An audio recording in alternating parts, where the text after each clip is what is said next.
Majlis diteruskan lagi dengan pengijazahan hadis musalsal yang akan dipimpin oleh Al-Fadil Gus Ahmad bin Kiai Ahmad Mukhlisun.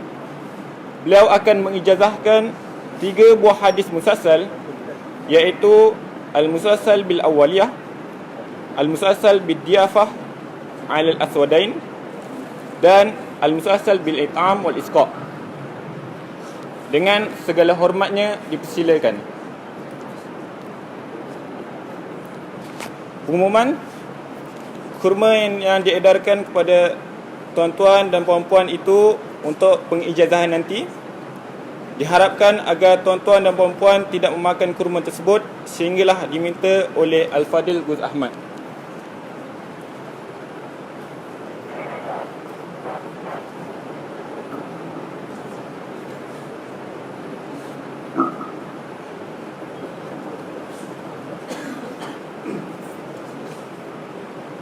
Assalamualaikum warahmatullahi wabarakatuh.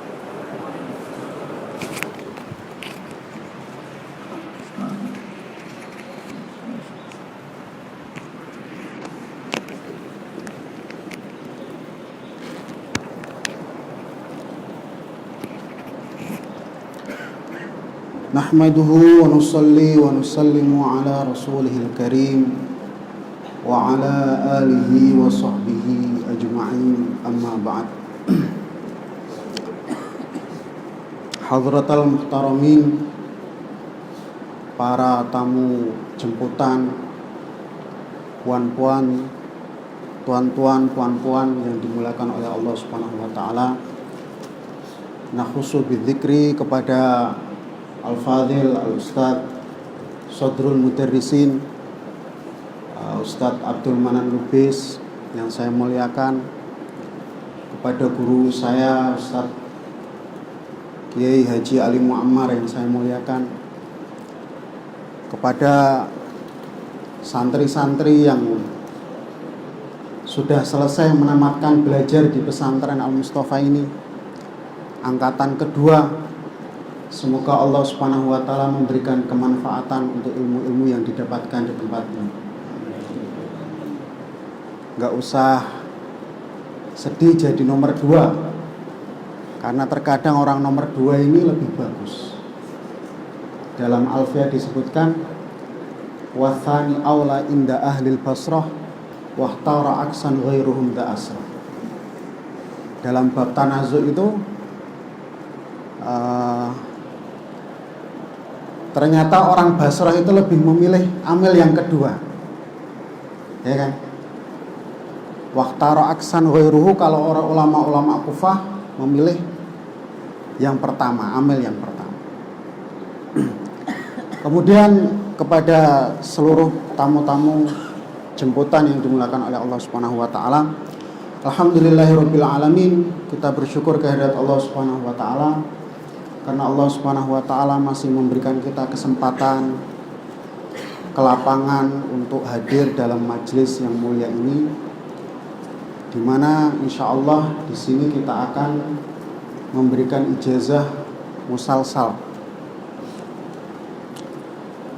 Mungkin sedikit saya mau jelaskan tentang masalah apa itu hadis musalsal. Jadi yang namanya hadis itu setiap sesuatu yang diidhofahkan kepada Rasulullah SAW, baik berupa perkataan, berupa tingkah laku ataupun takrir daripada Rasulullah SAW. Maka tentunya hadis ini banyak sekali macamnya. Dan salah satu daripada macam hadis itu adalah hadis yang disebut dengan hadis musalsal. Musalsal ini singkatnya saja adalah hadis yang diambil dari kata-kata silsal, salasil, yaitu artinya adalah rantai. Tahu rantai ya? Rantai itu kan setiap besi dengan besi yang lain itu ukurannya sama, bentuknya juga sama. Itu namanya apa? Rantai. Dalam hadis disebutkan ajaba rabbukum an aqwamin yuqadu ilal jannati bisalasil. Allah Ta'ala ini heran kepada satu kaum yang mereka ini ditarik masuk ke dalam surga dengan menggunakan rantai-rantai. Artinya mereka dibawa ke dalam surga, dipaksa untuk masuk ke dalam surga. Ini salasil itu artinya apa? Rantai.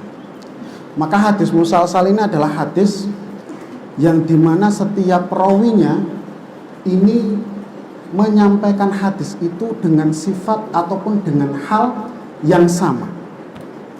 Dengan sifat ataupun dengan hal yang sama. Jadi seandainya ada hadis musalsal bitabassum, hadis yang diriwayatkan yang di situ menceritakan tentang senyum, maka semua rawi yang menyampaikan hadis itu semuanya tersenyum. Jadi dari kita, guru kita terus naik sampai kepada Rasulullah SAW, semuanya tersenyum. Ada juga musalsal bil buka, musalsal dengan menangis. Itu semua rawi dari hadis itu ketika menyampaikan itu, maka semuanya juga ikut menangis. Nah, maka ini yang disebut dengan hadis apa? Musalsal. Nah, hadis musalsal itu banyak pembagiannya banyak sekali dari beberapa segi. Ada dari segi sifatnya, ada namanya musalsal itu musalsal yang naqisoh. Ada juga musalsal yang tamah. Seperti nanti hadis musalsal bil awaliyah yang akan kita baca nanti, itu termasuk musalsal yang naqisoh. Kenapa? Karena segi tasalsulnya hanya sampai kepada Sufyan ibnu Uyainah. Tapi nanti ada juga musalsal sing tamah sampai Rasulullah SAW itu tasalsulnya sama. Tasalsulnya apa? Sama. Sifatnya sama. Kemudian apa itu perbedaan antara sifat dengan hal? Kan tadi saya sampaikan bahwa yang namanya hadis musalsal itu semua rawi meriwayatkan dengan sifat ataupun hal yang sama. Sifat itu adalah sesuatu yang terus melekat kepada pemiliknya. Sedangkan hal itu adalah sesuatu yang terkadang terlepas daripada pemiliknya. Maka musalsal diantara dua ini, sifat ataupun apa? Hal. Musalsal umpamanya musalsal bil makkiyin, musalsal yang seluruh rawinya itu orang yang pernah tinggal di Mekah atau nisbat kepada kota Mekah. Maka ini namanya sifat. Karena kalau dia sudah tinggal di Mekah ya sudah, berarti dia nisbatnya terus menerus sampai mati nisbat kepada apa? Nisbat kepada Mekah. Tapi ada juga hal. Kalau hal ini sesuatu yang mu'akkad, sesuatu yang masanya ini tidak terus menerus. Seperti tadi tabassum, orang nggak senyum terus, senyum kadang-kadang saja, ya kan? Kalau orang senyum terus nanti dikira gila, ya kan? Ada juga hal musalsal apa lagi? Musalsal bil fuqaha itu sifat. Musalsal bil musyabakah, bil musafahah itu hal. Jadi itu bedanya antara sifat dengan apa? Dengan hal. Kemudian hadis musalsal ini juga bisa dilihat dari dua segi. Ada hadis musalsal memang sahih hadisnya dan sahih tasalsulnya. Seperti hadis qiraatus suratis shaf. Itu hadis yang memang sahih dari segi hadisnya, matan hadisnya, dan juga dari segi tasalsulnya. Ada hadis matanya sahih tapi tasalsulnya munqati'. Seperti hadis bimusyabakah. Musalsal apa? Bimusyabakah. Itu matanya dari Sahih Muslim. Sahih Muslim kita tahu maklum sama-sama, Sahih Muslim itu apa? Kitab yang paling sahih selepas kitab Sahih Bukhari. Tetapi tasalsulnya munqati'. Tasalsulnya apa? Jadi tasalsulnya lemah. Kemudian pembagian musalsal yang lain lagi, ada tasalsul itu yang ma'rufah, musalsal yang masyhur, seperti musalsal bil awaliyah. Ini masyhur, orang banyak tahu tentang masalah musalsal bil awaliyah.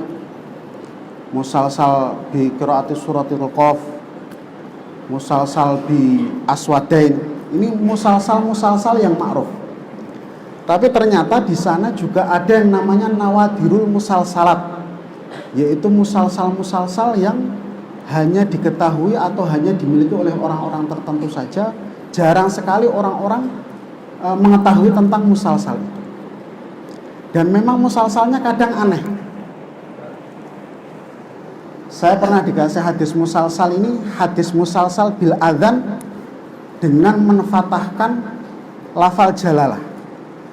Allahu Akbar, Allahu Akbar.